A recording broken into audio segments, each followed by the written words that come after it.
აი გამარჯობა უკვე მესამედ. ჩვენ გვისაც ძლიერ გვიყვარს ლიტერატურა. როგორც იქნა ჩამთავრდა გამოცდები. მოვნახეთ, რომ დავაწმინდავე აზრები და დღეს მინდა გელაპარაკოთ სახეებზე ისევ იმ პრობლემებიდან გამომდინარე, რომლებსაც რეალურად ვაწყდები ადამიანებთან ურთიერთობისას, იმიტომ რომ მთელი ჩემი ნაზრები, ასე ვთქვათ, მაქედან მოდის ხო ადამიანთან ურთიერთობაში იბადება აზრიც, ემოციაც და გარკვეული სახეც. ბნელი ან ათელი, ანუ სახე, რომელიც მშვენიერი, ან სახე, რომელიც მახინჯია. და ანუ სახე, რომელიც გაჩნდა და ამ სახეებს მე პოულობ კინოში, ლიტერატურაში, ხო, სიმბოლოები, მეტაფორები, იმიტომ რომ სწორედ სიმბოლო და მეტაფორა არის ის ცოცხალი სიტყვა და სახე, რომელიც მუდმივად ცოცხლდება სიტუაციებში, ადამიანებში, იმიტომ რომ ისინი არის მატარებელი იმ ჭეშმარიტებისა, იმ რაღაცისა, როგორც მამარდაშვილი იძახის, რომელიც არ იცვლება ყველა მოცემულ სიტუაციაში, დროში და მდგომარეობაში ერთია, მაგალითად განცდა, ხმა ერთია ამ რაღაცის მიმართ. და ყველა ადამიანს ერთნაირი განცდა აქვს. ანუ თენგიზაბლადის მონანიებაში არის ესეთი მომენტი, როდესაც თუ არ ვცდები სახელები მოუწყდება და ბუდისტში კიდევ ერთხელ სანდრო ქვია მქონი თავარგმნი, სანდროს მეუღლე მიდის მის როდესაც დაიჭერენ მის მეუღლეს მიდის საქმის გასარკვევად მდივანთან, მდივან ქალიშვილთან და ის აწყნარებს და ეუბნება, რომ ყველაფერი კარგად იქნება და მერე გადადის ყველაფერი გადადის ერთგვარ ჰიმნში, მაგრამ ღერის სოციალისტურ ჰიმნს, რომელიც გუშინ აქ ძალიან ბევრი ფურცლები დავალაგე, იმიტომ რომ იმასაც მივხვდი, რომ ჩემ ლექციებს, ასე ვთქვათ, აკლია გარკვეული ჩარჩო და სტრუქტურა, რომელიც გამიზნულად არის ესეთი ჩემი საუბრის კილო, იმიტომ რომ ჩარჩომ არ მინდა აზრი მოკლას, იმდენი ხანია ჩარჩომ აზრი მოკლა ჩვენთან. მთელი საუკუნეა თითქმის, რომ ხანდახან ასეთი უკიდურესობას, რომ მოერიო ჩარჩოსგან მთლიანად გათავისუფლება გჭირდება. მაგრამ მეორე მხრივ ცოტა რთულია ხოლმე, ანუ უფრო უკეთესი იქნება, რა თქმა უნდა. რაღაცა საფეხურს რო გაიული და მიხვდები, რომ აზრების ნაკადი მოდის და შეუფერხებლად შეგიძლია ისაუბრო ამაზე, მე ალბათ იმას ვფიქრ რაღაც სტრუქტურა მისცე. თუმცა ისე მცდელობა არ ვიცი გამომივა თუ არა. ამიტომ ირგვლივ უამრავი ფურცელი შემოვიწყე, რათა ის რაც მახსენდება და რაც რისიც ვთქვათ, სახელები არ მახსოვს, ზუსტად არ ვიცი, უფრო დაწვრილებითაც მოგაწოდოთ. და ეს ჰიმნი, რომელსაც ის ქალი მღერის, არის ბეთჰოვენის მე-9 სიმფონიიდან Ode to Ode, ინგლისურად არ ვიცი ზუსტად ოდა როგორ იკითხება, to Joy. და შილერის ლექსი, ფრიდრიხ შილერის ლექსი Ode zur Freude. ანუ შილერი ჩემთვის ის ავტორია, რომელსაც ვერ ვკითხულობ, იმიტომ რომ იმდენად ემოციურია და იმდენად ძაფრ ემოციებს იწვევს, რომ ტირი ვარ. ტირი, ისევ როგორც კაფკაზე. და ბეთჰოვენი, რა თქმა უნდა, ანუ ბეთჰოვენი საოცრება ხო თავისი ტრაგიზმით, რომელიც არასოდეს არ არის პათეტიკური, მიუხედავად იმისა, რომ ძალიან უახლოვდება პათეტიკურს და რანაირად მოახერხეს სოციალისტებმა, რომ ამ ორი გენიოსის ქმნილება გადაიქციათ ასეთ ჰიმნად, ხო, სოციალისტის ჰიმნად, არ ვიცი. ხო, ისე ცალკე საკითხია, ხო, რანაირად მოახერხეს ქრისტიანებმა დაებნელებინათ სახარება და ქრისტეს მოძღვრება და ასე შემდეგ.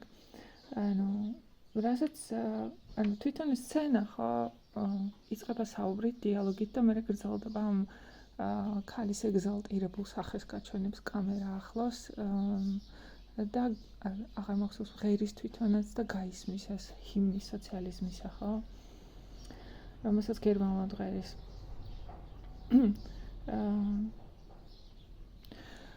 ხო, რომელსაც გერმანულად ღერის და ეს სახე წარმოვიდგინე, სწორედ ეს მომენტი წარმოვიდგინე, რომ მონანიებიდან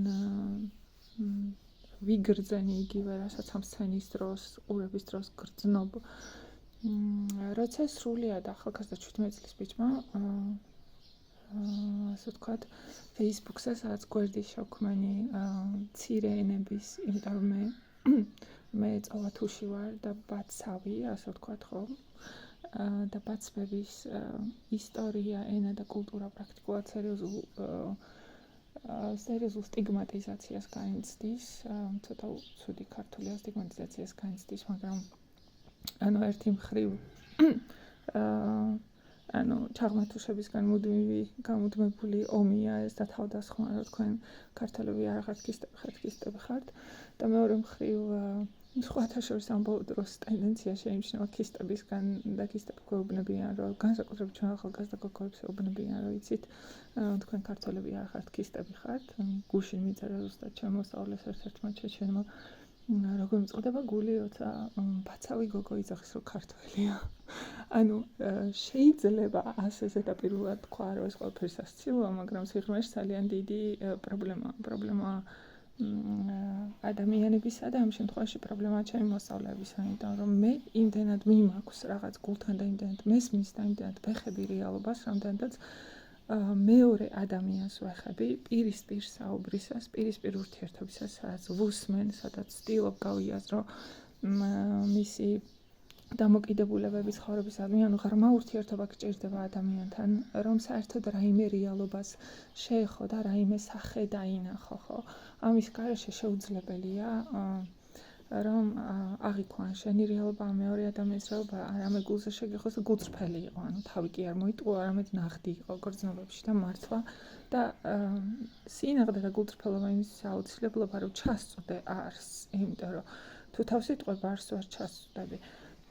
ასე რომ ამიტომ შევქმენი ეს გვერდი და ვცდილობ, რომ ასე ვთქვათ, ჩემი ბავშვების გულის მოსწავლეების გულისთვის რომ დაუბრუნო ერთგვარი საკუთარი ენის ცოდნა, რომელიც სტიგმატიზაციის გამო დაკარგეს, ხო, იმიტომ რომ ძალიან ბევრი ბაცბურ ოჯახებში გაზრდილი ბავშვები, რომელთა დედა და მამა და ბებია ბაცბურად ლაპარაკობს, ერთ სიტყვაც არ იციან ბაცბურად და სტიგმის ბრალია, ხო? და ვცდილობ, რომ რაღაცნაირად კომუნიკაცია ავაწყო ადამიანებთან, ხო, იმიტომ რომ ეს ლექციებიც, რაც მე აქვს წერ, პრაქტიკულად მცდელობაა საწყისებთან დაბრუნებისა და კომუნიკაციის აღდგენისა ადამიანებთან იმ საერთო ველში, აზრობრივ ველში, რომელიც ჯანსაღია და არა იდეოლოგიურ ველში, ხო, იმიტომ რომ იდეოლოგიურ ველში ინდივიდების ურთიერთობა გამორიცხულია. იდეოლოგიურ ველში, რაც ორველთან ხდება ის არის, ხო, ვინსტონი, რომელიც ბოლოს ზის და ტირის, როცა ტელევიზიით უჩვენებენ, რომ სადღაცა რომელიღაც ქვეყანაში ომში გაიმარჯვეს, ხო? იგივეა ჰიმნია, ის ჰიმნია, რომელსაც ის გოგო მღერის, ხო, მონანიებაში. სახე ადამიანს, რომელიც აბსოლუტურად დააბრმავა იდეოლოგიამ, აბსოლუტურად მოწყვიტა ყველანაირ რეალობას, მოწყვიტა საკუთარ ემოციებს, მოწყვიტა მეორე ადამიანის ემოციებს,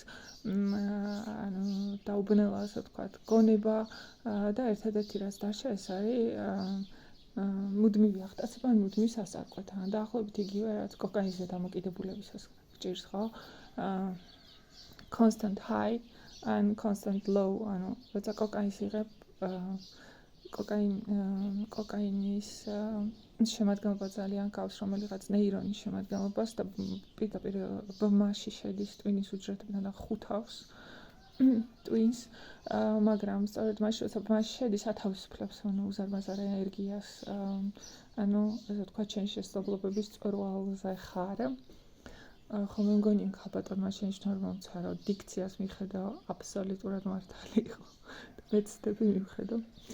ხო, კოკაინს ვლაპარაკობთ, იგივე ხდება აქაც, როდესაც იდეოლოგია ახერხებს, რომ ჩაკლას შენში ყველანაირი თავისუფალი ნება, ყველანაირი, გეუბნება, რომ ამის განცდა შეიძლება, ამის განცდა არ შეიძლება, როგორ შენ პარტიას არენდობი, მაშინ გადაიქცევა ის ასეთ ადამიანად და ეს მოცემულობა ადამიანი, რომელიც ჰიმს მღერის, ადამიანი, რომელიც ტირის ტელევიზორში რაღაცის ყურებისას, ხო, ადამიანი, რომელსაც ემოცია აღეძვრება მხოლოდ ორგვარი ემოცია აქვს მხოლოდ ხო, ანუ ეგზალტირებული მდგომარეობა, ანუ კიდურეს დასწარკვეთა და არ შეუძლიათ გაიაროს თავისი გზა, რომელიც შედგება კიბეებისგან, ხო, სადაც თვითონ შეძლებს საკუთარ რეალობასთან, გარე რეალობასთან, რწმენასთან მიმართებით, ხო, რაღაცები გაიაზროს და იცოდეს. ხო, იმიტომ რომ მაგალითად ჯორდან პეტერსონი ძალიან კარგად ხსნის ფიფქიასა და 7 ჯუჯას ზღაპარში ტყის სიმბოლიკას, ანუ იძახს რომ ფიქრია გარბის, ფიფქია გარბის ტყეში და ტყე არის ტყეში ხეების ყოველი ხის უკან მონსტრია და ეს მონსტრები ჩვენი წარმოსახვის მონსტრებია, ხო? ის მონსტრებია, რომლებიც თუნდაც მაგალითად ისტორიული მახსოვრობით გვერგო. ანუ ალბათ მაგალითად კანონთან ჩვენი მიმართება, ხო? ანუ რაღაც უმცირესი კანონმდებლობის წინააღმდეგობაც კი ეგრევე სასწარკვეთილებაში გვაგდებს, იმიტომ რომ მე მგონი სადღაცა ჩვენს ჩაბეჭდილია ის დრო, როდესაც კანონი არავინ არ იცოდა, კანონი არავის არ აინტერესებდა და შენი ბედი დამოკიდებული იყო ენკავედეს ოფიცერზე, რომელიც გადაგასახლებდა, მოგსპოვდა და მოგსხრიმავდა ძირიანად თუ არ გექნებოდა არ გააკეთებდი იმას, რასაც ჩვენგან ითხოვდნენ, ხო? ანუ რომ ვაკვირდები, ჩვენში ყველაში არის დალექილი კანონთან ეს მიმართება, ხო? იმის მაგალითად რომ დავაკვირდეთ, გავარკვიოთ, წავიდეთ, მაცნე არსებობს, ანუ კანონმდებლობა მთლიანად დევს, შეგიძლია ყველაფერი მონახო. ანუ გაუზიარო მეორე ადამიანს დაჯდე ისაუბრო იმშელო, ეგრევე ან ეგრევე სასწარკვეთილებაში ვარდებით და შიშს ვერ ვერევით, ან რაღაცას რო ვაკეთებთ, ეგრევე ეგზალტირებულ მდგომარეობაში ვარდებით. ანუ ჩვენ თავში მხოლოდ ორი მუსიკა ჟღერს, ეს არის სამგლოვიარო მარში, მოცარტის რეკვიემი ან ბეთჰოვენის ოდა სიხარულს, რომელიც სოციალისტებმა ნაციონალურ ჰიმნად აქციეს. რაც აშინელებაა, იმიტომ რომ ეს არის სახე ადამიანისა, რომელიც უმწეოა, რომელსაც არაფერი საერთო არ აქვს ჭეშმარიტ სახესთან, ღვთის ჭეშმარიტ სახესთან. და ამაზეც ერთთან ასე ვთქვათ. და მაგალითად მე მეკითხება, ხო? ანუ იმიტომ რომ ჩვენში ყველაში დალექილია ეს, მაგალითად ჩემი ბიძაშვილი მეკითხება, რომ რა იცი რომ იცი და ესეც საინტერესო კითხვაა, ხო? რა იცი რომ იცი? ანუ ვინ გაძლევს იმ ავტორიზაციას თუ ავტორიტეტს, რომ თქვა რომ რაღაცა იცი. იმიტომ რომ გამოდის რომ ვინსტონის და ამ ჰიმნის მომღერალი ადამიანების თვალში ვიღაცამ უნდა მოქცეს იმისი უფლება, რომ განიცადო, ან იცოდე რაღაცა. სხვანაირად, ანუ უნდა დაამტკიცო, ხო, აუდოკეთელაურის არ იყოს, მარჯვენა უნდა მოჭრო, უნდა დაამტკიცო, რომ რაღაცა იცი, იმიტომ რომ თუ არ ამტკიცებ, რომ რაღაცა იცი, მაშინ არაფერი არ იცი. ანუ ამ დროს ადამიანის შეკრებულობა, ერთგვარი შეკრებულობა იმ გადაწყვეტილებებისა, რომლებსაც იღებს რაღაცა მიზნისკენ მსვლელობისას, ხო, მაგალითად მამარდაშვილი იძახის, რომ ჩემი ყველა მოქმედება უნდა იყოს გამშვალული იმ აზრით, რომ კონკრეტულ დროს და მომენტში შევძლებ იმის გაკეთებას, რისი გაკეთებაც უნდა შევძლო. მაგალითად მე ავიღოთ, ხო, თუ ვახერხებ, ანუ ის ჯადოსნური მომენტები, რაც მაგალითად გაკვეთილზე მაქვს, ხო, სადაც აზრები მოედინება თავისუფლად, სადაც შემიძლია თავისუფლება მივცე, რომ აბსოლუტურად ღია და გულწრფელი ვიყო, რაც ჩვენთვის ჯადოსნური მომენტია და რასაც მე გადმომაქვს ვთქვათ ამ ლექციებში. უბრალოდ არ მოდის, ეს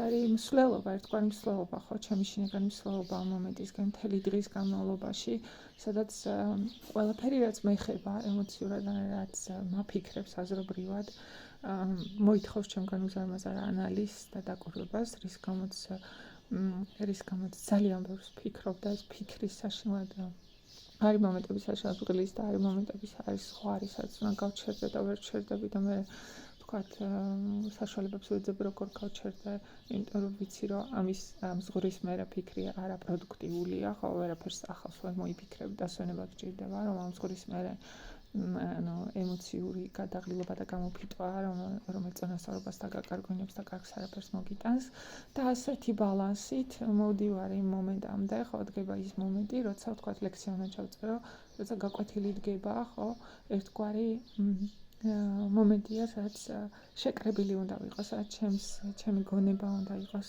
სადაც რაც მიჭრელი ჩემი მეტყველება უნდა იყოს, ასე ვთქვათ, წყალივით ხო, სადაც გული უნდა შემეძლოს გავიხსნა გულიდან, უნდა შემეძლოს სწრაფი ვიყო, ზუსტად უპასუხო, ყველაფერი ეს, ხო? ეს არის სახე, ჩემი საუკეთესო სახე. მე ვთვლი, რომ ჩემი საუკეთესო სახე ვლინდება ამ მომენტში, მაგრამ ვლინდება მხოლოდ ვთქვათ, ამ 1 საათში, 2 საათში, ხო? აქამდე ეჭვებით და კონფლიქტებით სავსე არსება ვიყავი, რომელიც ამ მომენტამდე მოდიოდა და ამის მერე დაღლილი არსება ვარ, რომელსაც არაფერი არ უნდა გარდა რაღაცა ხორციელი ტკბობისა და სიამოვნების, რომელიც აუნაზღაურებს იმ ენერგიის დეფიციტს, რაც დახარჯა, ხო? მაგრამ მთელი ეს ყველაფერი ჩემთვის გზა არის, გზა, რომელიც აზრით ავსებს ყველაფერს, გზა, რომელიც გაძლევს დამოუკიდებელი აზროვნების საშუალებას, ცოდნის შეძენის საშუალებას, თვალსაჭირის გაფართოების საშუალებას, იმ დღეს დამარწყა მაგალითად თავში, რომ მე ვარ ადამიანი ამბით, თუ ადამიანს ამბავი აქვს, თუ ადამიანს საკუთარი ამბავი აქვს, თუ ამ ამბის მოყოლა შეუძლია, ამ ამბის განვითარება შეუძლია და ამ ამბის გადმოცემა შეუძლია, მაშინ ადამიანმა თავისი დანიშნულება შეასრულა. ჩემი აზრით. ხო, სად ვიყავით სახეებზე ვიყავით და ჰიმზე ვიყავით და იმაზე, რომ მე ბაცბურის გუნდის შექმენი ხო ჯგუფი Facebook-ზე, სადაც ეს 17 წლის ბიჭი დამეტაკა იმაზე, რომ იმიტომ რომ ვცდილობ, რომ მივაწოდო ინფორმაცია, რაც ხდება მთაში, იმიტომ რომ მე ვიმუშავე დიდი ხნის განმავლობაში მთაში და მაქვს ინფორმაცია, რომელიც ვთქვათ, ბაცბებს არ აქვთ, იმიტომ რომ ბაცბები მოწყვეტილი არიან მთას. წოვათის ხეობაში სოფლები წაიღო მეწყერმა და გადმოსახლდნენ, იძულებული გახდნენ, სტალინის პოლიტიკაც იყო ეს და ეს ყველაფერი დაემთხვა და ჩამოსახლდნენ უფრო ადრე ბარში და ამიტომ მოწყდნენ მთლიან მთას.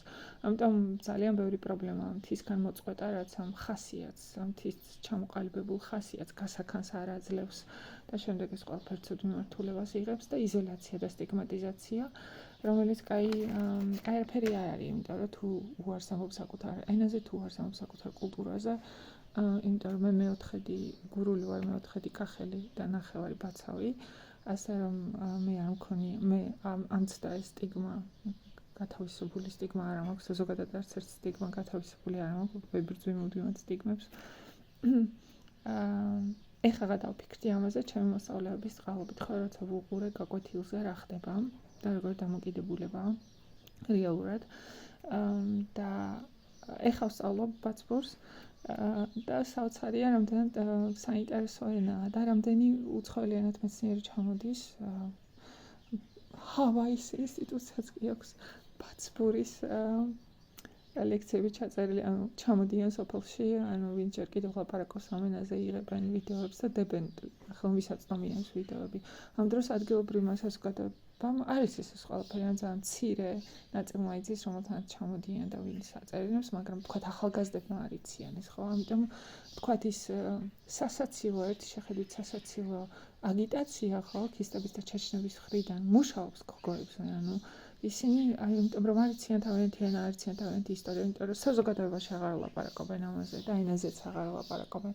და საბოლოო ჯამში გამოდის ისე, რომ რამოდენიმე ჩვენი მხრიდან ასე ვთქვათ, ISIS-ის რძალიც გახდა, ხო, რაც ძალიან საშინელებაა. ხო, ეხლა ისევ დავკარგე. ხო, და ეს ბიჭი რომ დამეცხა თავს. საინტერესოა რომ მოვაყოლო უკანა მხარე, ხო, რაც უკანა ვთქვათ. ამბავი, მაგალითად ეს 17 წლის თუ რა ვიცი, 20 წლის ბიჭი გირჩი ყოფილა, გირჩის მიმდევარი ყოფილა გირჩის პარტიის. რა წარმოდგენა მე მქონდა მე გირჩის და ზოგადად პოლიტიკურ ამბებზე ძალიან ნაკლები წარმოდგენა მაქვს, იმიტომ რომ სრული ქაოსია. ამბავ დროს ფრჩავერთვე, იმიტომ რომ ამ აქცია საშინელება ხდებოდა და გინდა თუ არ გინდა ასე თუ ისე თანაუგრძნობდი იმ ადამიანებს, ვინც მოყვა, ასე ვთქვათ, ამ საშინელებაში.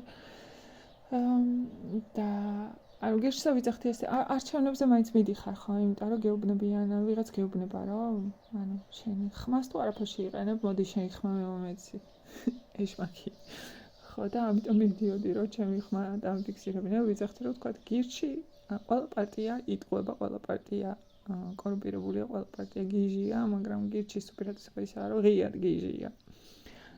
და ეს მეგონა რომ რა კი გირჩი ღიად გიჟია, რაღაც დასაწყისია რაღაცა ნათელის. მაგრამ ხო, მე მაგალითად მეორე რაც გირჩთან შეხება მქონდა მარშრუტკაში ვიჯექი და უცბად რადიოში გამოაცხადეს, რომ გირჩის შეკრებაზე სადღაცა გამოცხადა 40 შუახანს მიტანებული მამაკაცი და კვების როლა დაიწყეს. და ანუ ის მქონდა თითქოს გაჩერდა დრო, გაჩერდა საუკუნე და აღმოჩნდა სადღაცა ბიბლიურ ხანაში და ანუ ეს მქონდა რა ქვია, არ ვიცი რა ქვია, ეპიფანიის საწინააღმდეგო, ანუ სრული დაბნეულობა, სიურრეალიზმი ხო, როგორ შეიძლება წარმოიდგინო რომ 40 შუახნის მიტანებული მამაკაცი მიდის გირჩის შეკრებაზესაც ახალგაზრდებს რაღაცას უხსნიან, არ ვიცი, მე და კვებს ისვრიან. და რადგანაც მე კიდევ ერთი მხარე, ასე ვთქვათ, ისა უარო ყავი ტირანიის, ახლა სერიოზულობა იდეოლოგიის, ანუ მე მგონია ჩვენი ყველაზე დიდი პრობლემა სერიოზულობა, იმიტომ რომ არ შეიძლება ყველაფერს ასე სერიოზულად უყურებდე, ხო, უნდა იუმორის გრძნობა უნდა გააკაჩდეს. მგონია ერთადერთი ანუ პოსტსაბჭოთა სივრცეში იუმორი აკრძალულია, ანუ ახლა ტირანია აღარ კრძალავს, ახლა საზოგადოება კრძალავს, ხო? როგორ ანუ იცინი საჯაროდ როგორ ვიღაც დასცინი რაღაცას ცდილობ აბსურდს ამჟღავნებ, ანუ ეს უკვე ღალატია, უკვე არასერიოზული ადამიანი ხარ. ხო ის ფილმიც ანახავ მაგ არასერიოზული კაცი. ხო, ასე რომ და არ მესმის, ხო, უნდა ვაღიარო რომ არ მესმის, იმიტომ რომ მე ხომ მესმის რომ ადამიანები მოვლენები და სიტუაციები ეს მარტივი არ არის, ხო, რომ ყველაფერი რაღაცისკენ მოძრაობს, რა და იმ მომენტში შეიკრიბოს და გამოვლინოს რა არის, ხო? ანუ ბრბუარი თუ ინდივიდია, კეთილია თუ ბოროტია და სანამ მოძრაობს ვერ გაარკვევ რა არის, ანუ ზუსტად იმ მომენტში, ანუ რა თქმა უნდა რაღაც წარმოდგენა შეიძლება გქონდეს და იმ მომენტებში გამოვლენილი სიტუაციებით შეიძლება რაღაცა გარკვეული წარმოდგენა შეექმნა, მაგრამ ბოლომდე არა. ანუ გირჩი საითკენ მიდიოდა ვერ ხვდებოდი, ხო, ჯერ ეს დავასკვნი რომ გიჟია და მოდი ღიად გიჟია და ხმას მიცემ და მე ეს 40 მამაკაცი ქვევით რო დაეშხნენ თავს ბიბლიური ამბავი გამეცინა, ანუ რასაც მედიაში ისმენ რომ გირჩი ახალგაზრდებს რაღაც ექსტრემიზმისკენ მოუწოდებს მედიის ამჯერა, მაგრამ ეხლა ეს ბიჭი დამისხა თავს, ხო? და დამისხა რაზე? ანუ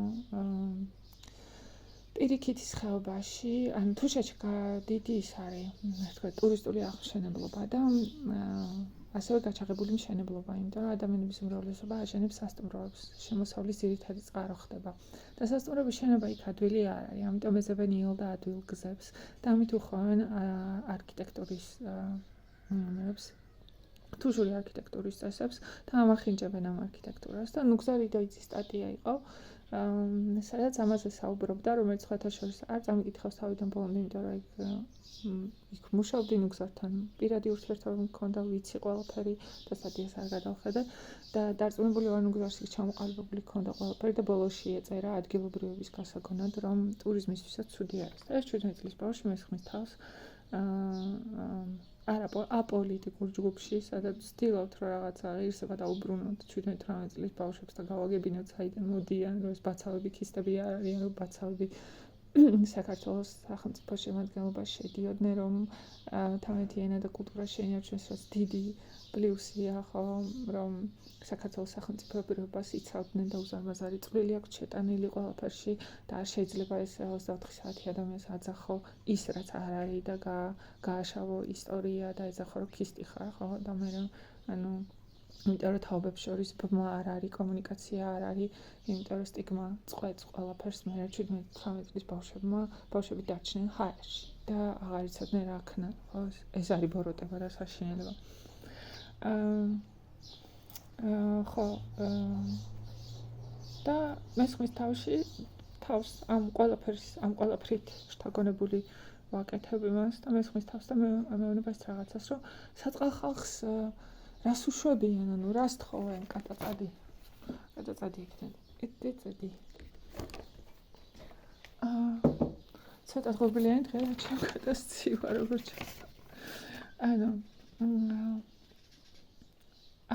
ზოოპარკი ხო არა ვართ ტურისტებისთვის მეუბნება. ანუ რაც აბსოლუტურად აცენილია ყველაფერს და მაშინ მივხვდი რომ ოპა, აი თურმე გირჩი რა შვება. ანუ გირჩი არ არის ასე თავისუფლად მოაზროვნე პარტია ხო? ანუ გირჩი არ ცდილობს რაღაც ახლის მოტანას. გირჩი იგივე სოციალისტური პარტია, რომელიც ისევ და ისევ ამ სახეს ავითარებს ადამიანებში ხო? ეგზალტირება, ანუ ჰიმნი თავში რომ ჩვენ რაღაცა ბღუდარშავთისთვის ვიბრძვით ხო? თავდასხმა, მუდმივი ომი, ან მუდმივი გამარჯვების შეგრძნება, ან სასწარკვეთილება, იმიტომ რომ დამარცხდი და შუალედს ვერ პოულობ.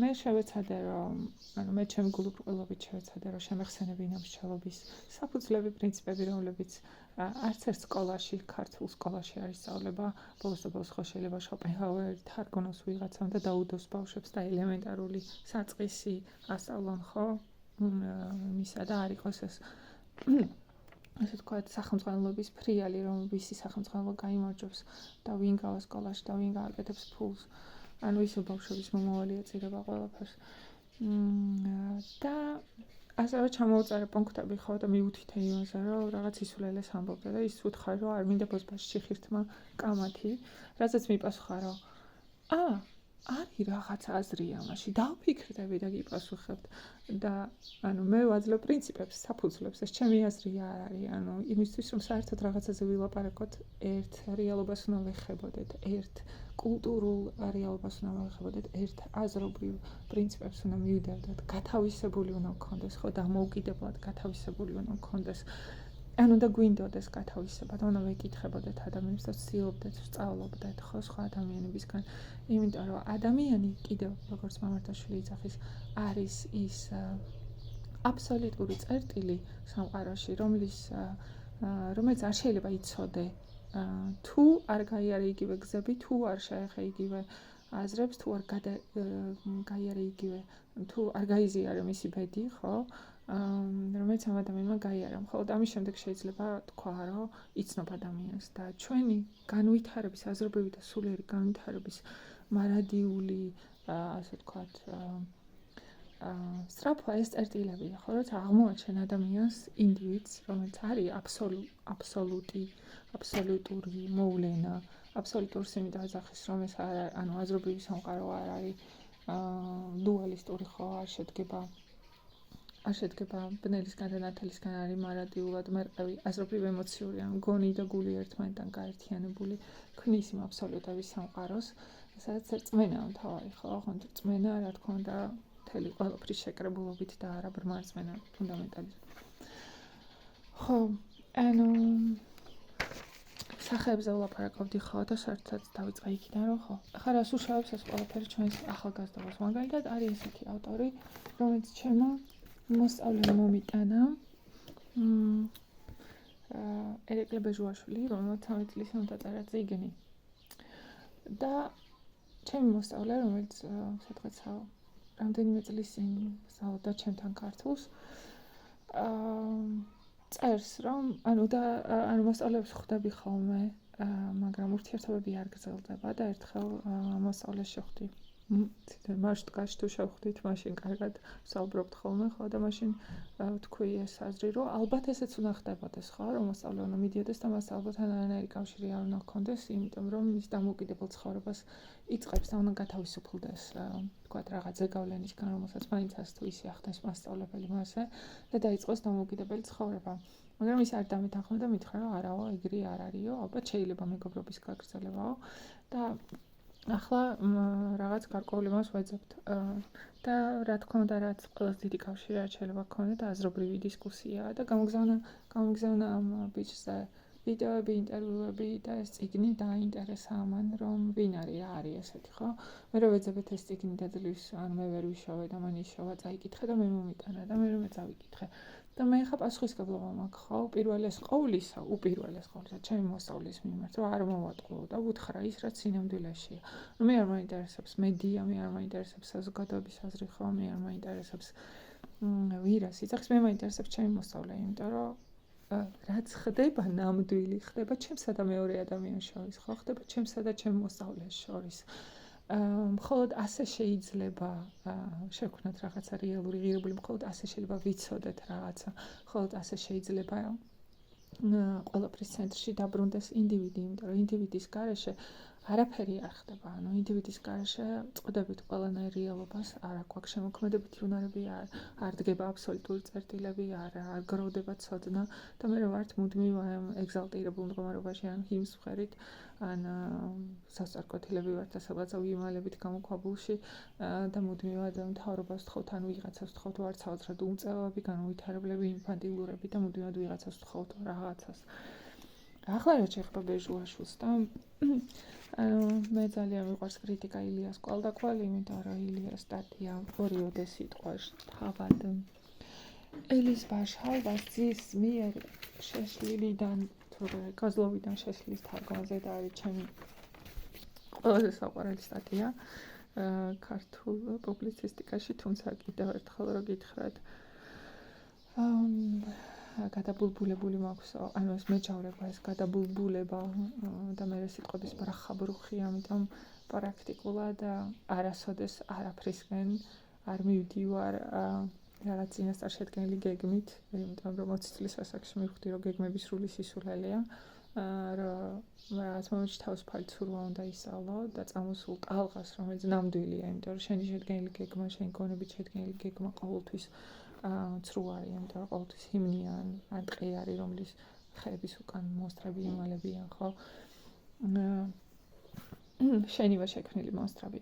ამიტომ ყოველთვის ველოდები, რომ რაღაცა მოხდეს, ყოველთვის ველოდები, რომ რაღაცა პასიური მდგომარეობა მაქვს, შეიძლება იქიდან პასიური მოქმედების თვალსაზრისით, ხო? იმიტომ რომ ამჯერად თუ მე რაღაცა ამ ქვეყნიური მიწიერი მიზნები დავისახე და გეგმები შევადგინე, ეს იქნება, ვთქვათ, გამართლებული, იმიტომ რომ მაშინ გამოდის ჩემ ეგოს მიყრიბ. საჭიროება უნდა იყოს და ეს საჭიროება მე კი არ უნდა შევქმნა, ეს საჭიროება ცხოვრება უნდა მიგარნახოს, ადამიანმა უნდა მიგარნახოს.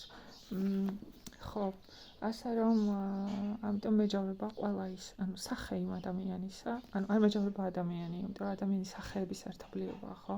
მეჯავრება ის, ვთქვათ, მიმდინარეობა, საიდანაც ადამიანი მიდის, ან მეჯავრება ვთქვათ, ის სახე, რომელსაც ადამიანი ამ სიტუაციაში ავლენს, მაგრამ მთლიანად ადამიანზე დასკვნა გააკეთა თავიდან ბოლომდე, ხომ შეუძლებელია, ხო?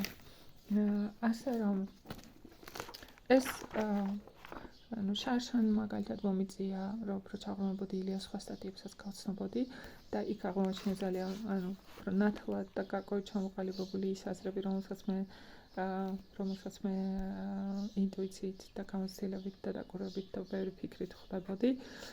აქედან კიდევ ერთი ილი არის აბსოლუტი, ხო? ილი არის ადამიანი, მოცემულობა სახე აბსოლუტი, რომელსაც აქ ცოდნა და თუ გინდა რომ გაუგო მას, მთელი შენი აზრით, ფიქრით, ცხოვრებით არჩევით უნდა წახვიდე ამ აზრისკენ, ხო, უნდა გაგინათოს, ანუ შენი წარმოსახვით შიშით შექმნილი მონსტრები უნდა გაანადგურე და წახვიდე სინათლისკენ ტყეში, ხო?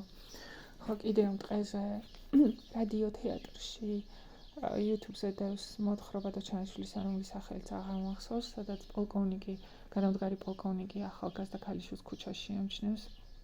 აედევნება და სახელამდე მიყვება და სახლში დახვდება მისი აღარ მახსოვს ბებია თუ ხანშესული იდეიდა, რომელიც მიიღებს მას არისტოკრატია, ხო? რომელიც მიიღებს მას ძალიან დიდი თავაზიანობით და მათ შორის საუბარი გაიმართება და ამ საუბარში და ჩანაშვილი იძახის, რომ ხანდახან ეს პოლკოვნიკი ვარდებოდა, აღმოჩნდებოდა ხოლმე სადღაცა ტყეში, სადაც ჭრიჭინებდნენ და მთვარები უნდა დანათებდა და ეს არის სიმბოლო იმისა, რომ ჩვენ შიგნით, ანუ ქვეცნობიერი არის ყოველთვის ეს ტყე, ბნელი ტყე, სადღაცა მთვარი ანათებს და ეს მთვარე ის აბსოლუტია, ადამიანი, რომელმაც იცის, რომელმაც გზა გაიარა, რომელმაც შექმნა რაღაც ცოდნა აბსოლუტური და მისკენ მივდივართ და შეგვიძლია მონსტრებს გავექცეთ, შეგვიძლია სინათლისკენ წავიდეთ და უფრო მეტი დავინახოთ და შეგვიძლია უარი ვთქვათ საერთოდ ამაზე. ანუ რაც ახასიათებს რომ ჰიმნის მომღერალ ადამიანს არის ის, რომ მას საერთოდ არ იცის, რომ შიგნით ტყე აქვს. მას საერთოდ არ იცის, ვერ არჩევს ერთმანეთისგან.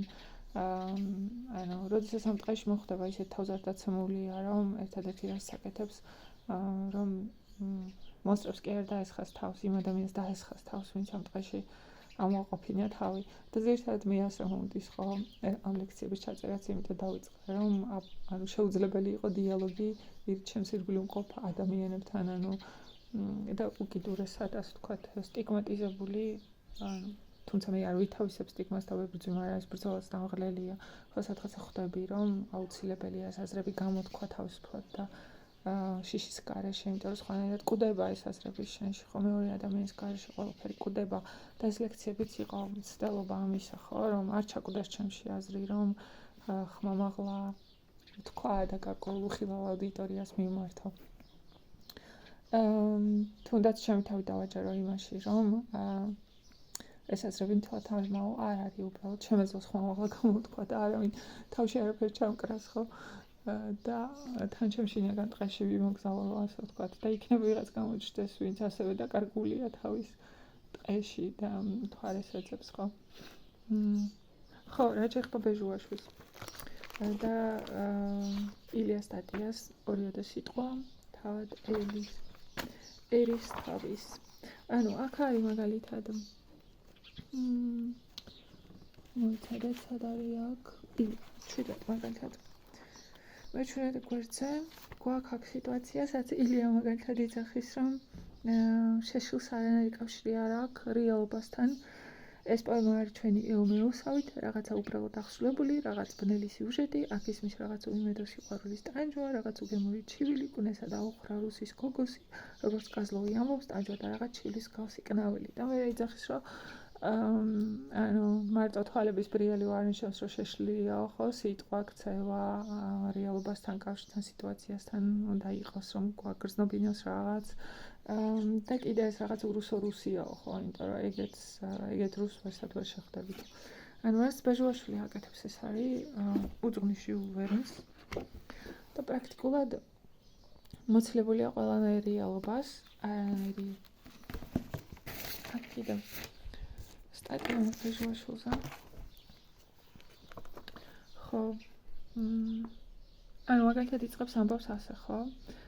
ამბავს ბეჟუაშვილი უცნაურად იწყებს და თავის ჭკუით ამოწნევრობით კითხავს აბნას. ჩემთვის ახლავე ცხადია ამონათხრობს, რომელსაც ტიბეტური საგანდური ვუწოდე, არავინ ირწმუნებს. ანუ თხრობა დამაჯერებელი არ იქნება, თუ ცნობის წადილს გვიუღლებს. მეორე რომ იყოს, ეგრევე საინტერესო კვანძი უნდა შეიკრას და ამის ძირითადი ელემენტები გაკვირით გაგვაცნოს, რომ სიუჟეტის განვითარებასთან ერთად ვიცოდეთ რას გავყვეთ და რა ვეძებოთ. რომ ხან დაძაბულობით თითებს ვიჭამდეთ, ხან სულ განებულები ველოდეთ და ხან გამარჯვების გაოცების თუ სიხარულის ყიჟინა აღმოხვდეს. თავგადასავალი ხომ ესაა, მაგრამ როგორც ჩანს ეს ხრიკი არა, რადგან მართლაც რომ სრულიად დაუჯერებელ და აბდაუბდა ამბავს ყვება. პირდაპირ ამბობს, მე ოდნავ გადაუხოვო მწერალთა იმის სწრაფებასა, რომ კითხოს პირველივე წინადადებიდან გაუჩინოს უცნაური გრძნობებიო.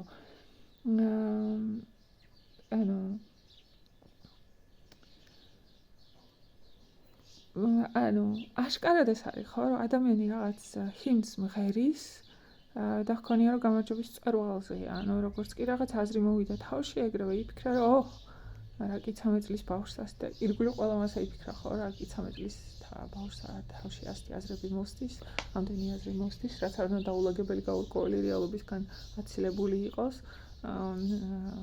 სტილი მაინც ხო აქვს ცოტა უკეთესი ვიდრე ჩვეულებრივ მას, რა ქვია, მოსწავლეს და უკვე გენიოსია, ხო, იმიტომ რომ რეალურად პარნასმა ბესტსელერად აღიარა ეს წიგნი და ყველგან ისმის მხოლოდ მისი ქება და არანაირი კრიტიკა. და ამ დროს ჩემი მოსწავლე როგორ დღეშია, ხო, რა ქნას, ანუ პარნასს დაუჯეროს, მას რა ვიცი, მედიას დაუჯეროს თუ თავის მასწავლოს დაუჯეროს, რომელიც სადღაცა სოფელში ზის და არანაირი ავტორიტეტი არსდა არა, ხო, ანუ ყველაფერი, აბსოლუტურად ყველაფერი, რასაც ჩვენ ვაკეთებთ, მიდის იქითკენ, რომ სადღაცა მომავალში, იმ წერტილში, როცა უნდა გადავრჩეთ და ვინახოთ რეალობა და თელმა ერმა, ხო? დავინახოთ რეალობა და შევეწინააღმდეგოთ მას, არანაირი ძალა არ გვექნება იმისი არც სულიერი და არც გონივრული, რომ ამას წინააღმდეგობა გავუწიოთ და დავიღუპებით. ანუ და ეს ყველაფერი იწყება ორი ადამიანის ურთიერთობიდან, ხო, ეს ყველაფერი იწყება მოსწავლისა და მასწავლის ურთიერთობიდან. ანუ როგორ შეიძლება მე დამწამო, ან ილიას დასწამო საკუთარი ქვეყნის სიძულვილი, როცა ამ სიტუაციაში მე რა უნდა ვქნა ხო?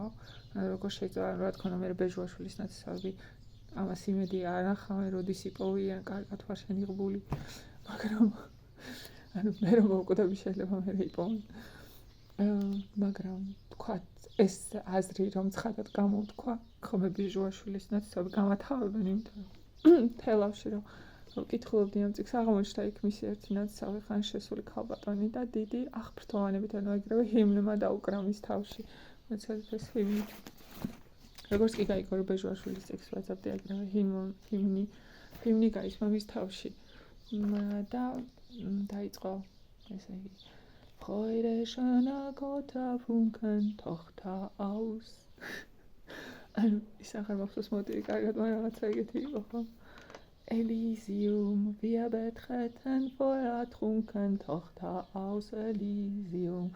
Wir betreten voll ertrunken, himmlische dein Heiligtum. Deine Zauber binden wieder, was die Mode streng geteilt. Oder was zeigt Frau an? Himmlis ist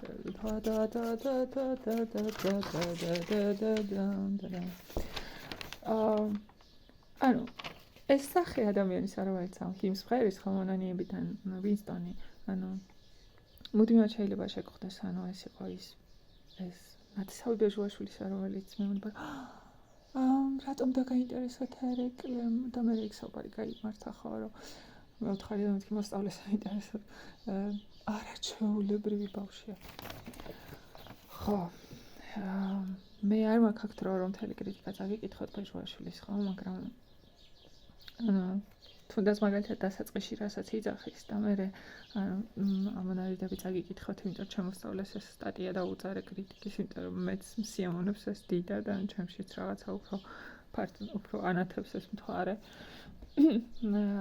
და ეს არის ხო როცა მეორე ადამიანის ბედით კივილის თუ საითკენ მიემართება რა ელის გულთან ახლოს მიგაქვს საჭიროება რომელიც შენ შეგიძლია დააკმაყოფილო ხო იმიტომ რომ შენ მეტი გამოცდილება გაქვს მეტად ხედავ მეტი გამბედაობა გაქვს და შეიძლება დაეხმარო ამაში რომ უფრო გამბედავი იყოს უფრო ნათლად დაინახოს უფრო ზუსტად იცოდეს რაღაცები არის ჩემი აზრით ნამდვილი სიყვარული ხო არის ნამდვილი კაცთმოყვარეობა არის რაღაცა რაც აზრი აქვს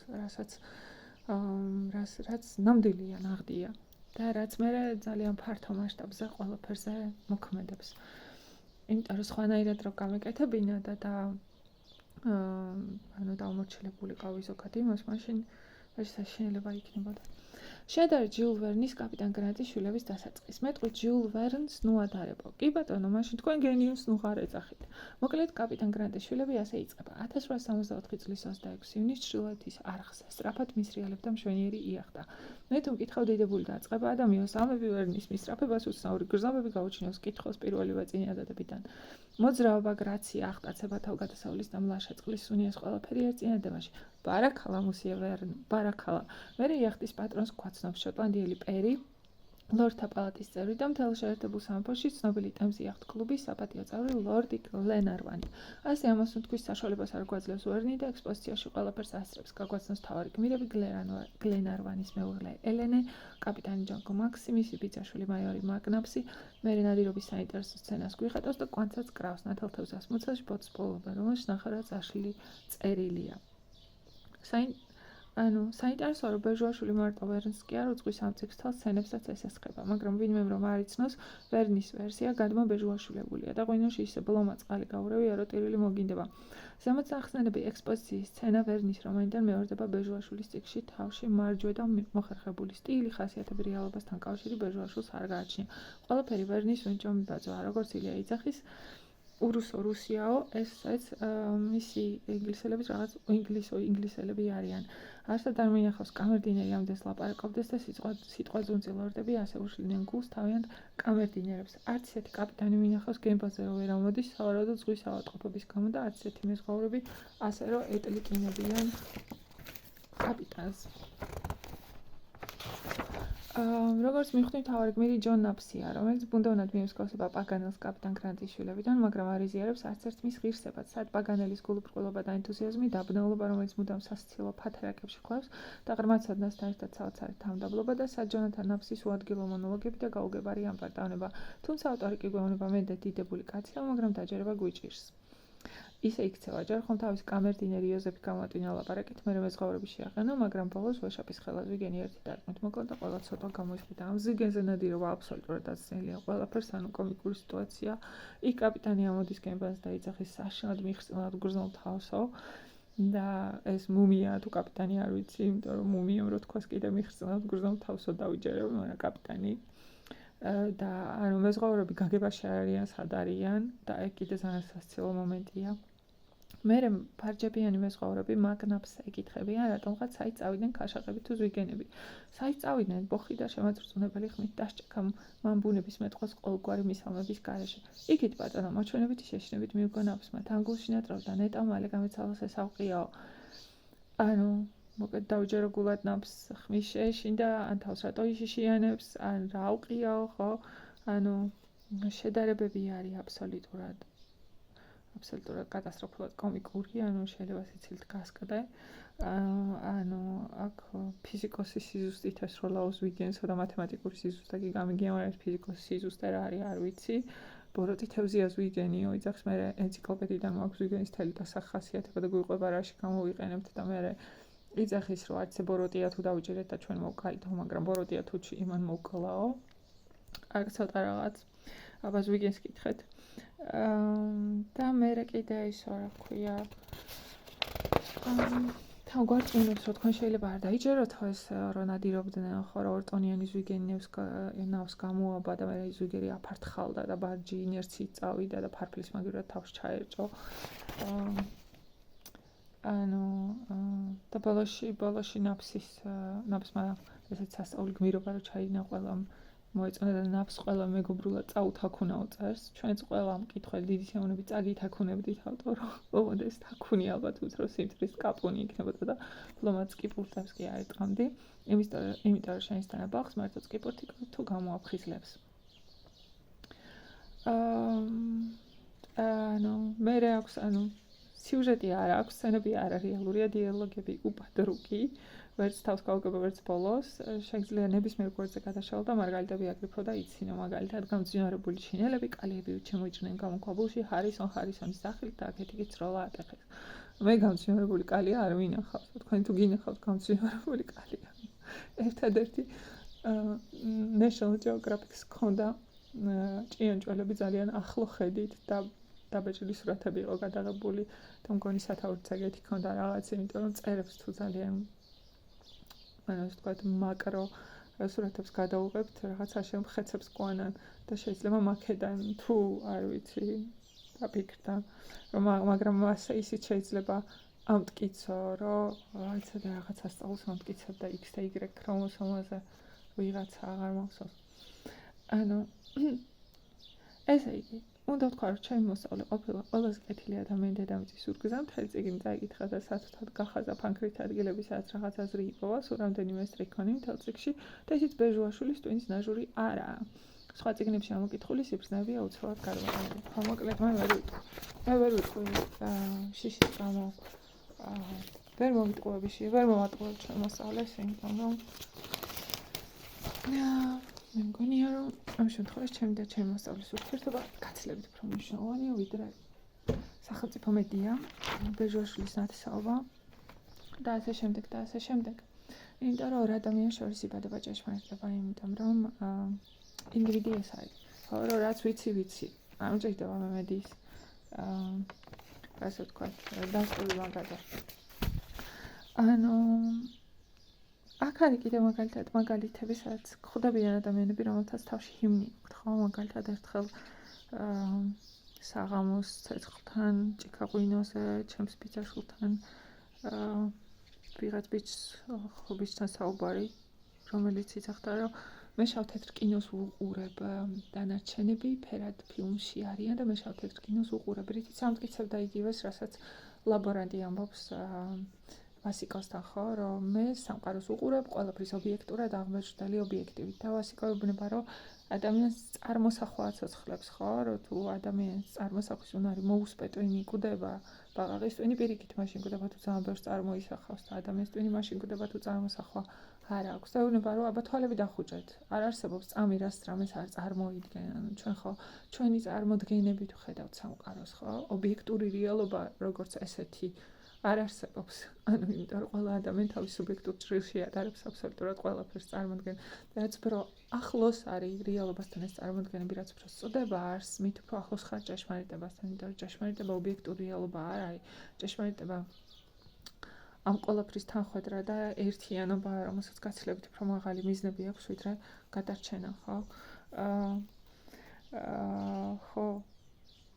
და ანუ მე ვუთხარი, რომ მე შევცადე ხო, ანუ პირველი რასაც ადამიანები ეს მსგავს რამეს გეუბნები, მე არ ვეუბნები, რომ იცით რა, მე არ გეთანხმებით, იმიტომ რომ ჩემი აზრით ეს სისულელეა, ვინმეს არ დაეთანხმო რაღაცაში, ანუ განაცხადო საერთოდ რომ არ ეთანხმები, იმიტომ რომ არსებობს პრინციპები, რომლებსაც თავისთავად უნდა თანხმდებოდე, თუ ადამიანი ამ პრინციპებზე არ თანხმდება, დანარჩენზე არაფერზე არ ახარ ვალდებული შეთანხმდე. უბრალოდ უნდა მოისმინო და მე შენი გზა გაიარო იქამდე, ხო, იმიტომ რომ შეუძლებელია რამე თავში გაანათოს, ადამიანს მოусმინო და თავში რამე გაანათოს. უბრალოდ მარცვალი ვარდება შენში, ხო, აზრის და მე ნელა მიდიხარ იქითკენ.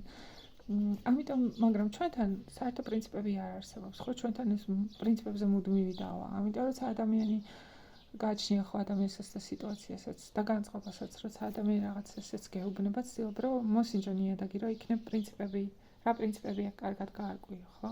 და მე ვთხარი რომ გული, ანუ ემოცია უპირატესია, მე ვთხარი გონებაზე, იმიტომ რომ გონება უნაყოფოა ემოციის გარეშე. ემოცია ქაოსურია გონების გარეშე. მაგრამ ემოცია მაინც წარმართვალია ყველაფრისა. და იცით რა მითხრა ისო? ქალური ლოგიკაო, აქო არ გვჭირდებაო რაო და თან ვუთხარ რომ მკითხა, მანამდე ვკითხა რა საკეთებო და მეთქი ენებს ვასწავლე, ქართულს, ინგლისურს, გერმანულს და საბავშვო ბაღშიო, ანუ ვერ წარმოიდგინა რაღაცა მიყრობულ სოფელში ჩემნაირი გოგორო, ანუ ამ ენებს სერიოზულ დონეზე ასწავლის ხო, უცებად საბავშვო. ამ ყველაფერმა რა თქმა უნდა უარყოფითად გამაწყო და მე რა თქვა რომ დაახეთქა რომ ქალური ლოგიკაო. მე ვთხარი კარგად იყავი მეთქი და წარმოდექი და წავედი რითი ძალიან გაოცებული დავტოვე. ჩემ ბიძაშვილს კი არ გავუკვირდა, მაგრამ იმას გავუკვირდა. და მე გავიგე, ანუ მე მისი პირადი ისტორია გავიგე რამდენიმე ხნის შემდეგ, სადაც 6-7 თვის მერე და მე მივხვდი ნამდვილ მიზეზს, რატომაც მითხრა ის, რომ ჩემთან იმას არაფერი საერთო არ ჰქონდა, რომ ის მისი პირადი გამოცდილებიდან მოდიოდა და მისი პირადი, ანუ საკუთარ ტყეში, საკუთარ მონსტრებს ებრძოდა და ჩემზე გადმოიტანა. რამაც დამაფიქრა. ანუ შემცხვა ხო, რომ შეიძლება და უფრო მომთმენი ყოფილიყო იმისა იყოს გირჩის 40 კაცისა, ხანში შესული კაცისა გირჩის შეკრებაზე რომ გამოცხადა და ქვევის რო დაიწყეს. ხო, კიდე მაგალითად უნივერსიტეტში სწავლის დროს ეჩადეი და ჩემის ნაცნობ ამდეი და ჩემის კოლეგის ოჯახში ვიყავით სტუმრად და მისი ქალიშვილი შემხელა იყო. და ორივენი ფილოლოგები, ვთქვათ, ორივენი პოეზიით დაინტერესებულები და საღამოს, ფილოლოგების საღამო ხო ლექსების კითხვა უნდა იყოს წესით ხო და გრიშაშვილის ლექსებს კითხულობდა ძალიან გამოთქმით, ძალიან დიდი პათეტიკით და შემდეგ. მაგრამ ჩემთვის პათეტიკა მაშინ უცხო იყო და გრიშაშვილი მithumetes ხო.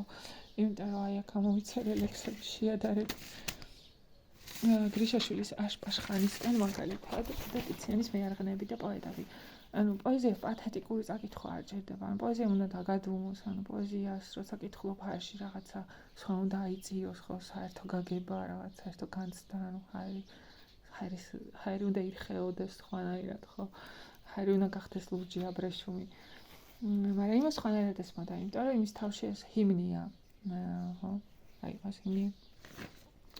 Freude schöner Götter funkeln Tochter aus Elysium. Wir betreten feuertrunken Tochter aus Elysium. Wir betreten feuertrunken Himmlischkeit ein Heiligtum. Das ist das muss ich hin. ანუ ხო და ეს მე ვერ წავიკითხავ ისე, იმიტომ რომ საერთოდ ლექსებს ვერ ვკითხულობ. აშპაშხანისკენ, სადაც კლდის ქიმზე დგას ნარიყალა ჯავრით მზირალი, ჩავილი დაღმარს და ერთ ნადიმზე შემხდება ორი ნაჯიბგირალი, დაგლოცე ფირუზ, ვახ, გამარჯობა, მეც მიმიწვიეს, მეც დამასამეს, ხოლო თუ ღვინომ, რომელს გვაჯობა, განმარტებისთვის ვკითხოთ ამ ღამეს. მოკეიფენო ძველმა თბილისმა მეც ჩამომართვა უძარღვა ხელი, მაგრამ სად არის ძველი ღვინისმა, სად არის ძველი ყარაჩაღელი გრძნობა ყალბი, ხთხმანა ქურდალი ბრაზით ჩავყურებ ამ სურათს უჩვევს და მე რიქიფე ლოთი მურდალი ტუჩზე დამადებს გაქონილ ტუჩებს. გავტეხავ ჭიქას, რომ მოთქმევინო ახლებში არ ყავს ძმა მოყვარული, დავტირდები როგორც ეს ღვინო, კენტოს პერანგზე ჩამოყვარული. დალიონზე თეთრი, ხო ეხა ტიციანი, დალიონზე თეთრი დუქანთან ტირის არღანი. მტკვარი ახლო, მინდა მტკვარში თავი დავიხრჩო. სიყვარულისგან მოთმენის არა მაქვს ხული, მინდა ამ დილას ამ მტკვარში თავი დავიხრჩო. ანუ ეს ხო არის, ხო? ამ გოგომ ჩათვალა, რომ მე ვიყავი აბსოლუტურად უღირსი ფილოლოგობისა, იმიტომ რომ არ გამაუჟღავნეს პათეტიკა და არ ავყევი ამ ჰიმნს. და მეორე დღეს როცა შევხვდა უნივერსიტეტში, ზედაც არ შემომხედა. მეწყინა, მაგრამ ალბათ მაშინ ხვდებოდი, რომ ჰიმნი ჰქონდა თავში და გავანებე თავი. თუნდაც მაგალითად თაში მიდიხარ, ხო? რთული სიტუაცია იყო ჩემო მეგობრებმა მიმატოვეს ორ უცხო ასე ვთქვათ, იმასთან ერთად წავედი, უცხო ინტერნეტ გაცნობილ ხალხთან ერთად წავედი და რატომღაც იმ ერთ ბიჭს გონია, რომ თუ გავიღიმე, თუ გუწფელად თქვი რაღაცა, თუ იმ საღამოს ცეცხლთან ერთი-ორჯერ გადავლია და ბედნიერი ვიყავი, იმიტომ რომ ჩემში ჰიმნი არ ჟღერდა, ჩემში უფრო პოეზიის ეს იყო, იმიტომ რომ ვარსკვლავიანიც აიყო, თავისუფლება მთელი, იმიტომ რომ თაში მე ყველაზე კარგად გგრძნობ თავს, ყველაზე ბედნიერი ვარ.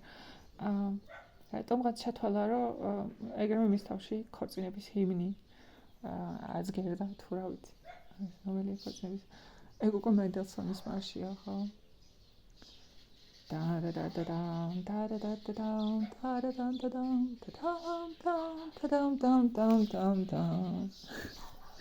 ხო, ანუ მაგას მე მოყვა. არაფერი განსაკუთრებული არ მოყოლია, მაგრამ გზაში, იმიტომ რომ გზაში ძალიან რთული გზა იყო და შატილში რო ჩავედით, იქ უკვე გავაკვირეთ ყველაფერი, რომ მე იგივე ჰიმნზე არ ვიყავი. მოკლედ იმის თქმა მინდა, ხო, კიდევ ერთი რა მინდა თქვა, რომ ერთ მომსმენელმა არ ვიცი, შეიძლება სადმე მეწერა. ეხლა ვიღარ ყოლობ იმას, რაც მინდა და მედია ვიპოვი. ხო, ვიპოვე. ერთ-ერთ მომსმენელმა მეილზე მომწერა წერილი. როგორც სადღაც მეწერა ჩემი მეილი, ეს წერილი არის საოცრად ადამიანური, საოცრად კეთილი, საოცრად მოზომილი, საოცრად ყველაფრის გათვალისწინებით, ან ჩანს, რომ ადამიანს მიმართავს. მენდელსონის ჰიმნი აქ არ არის, არც ბუღდარშაფტის ჰიმნია.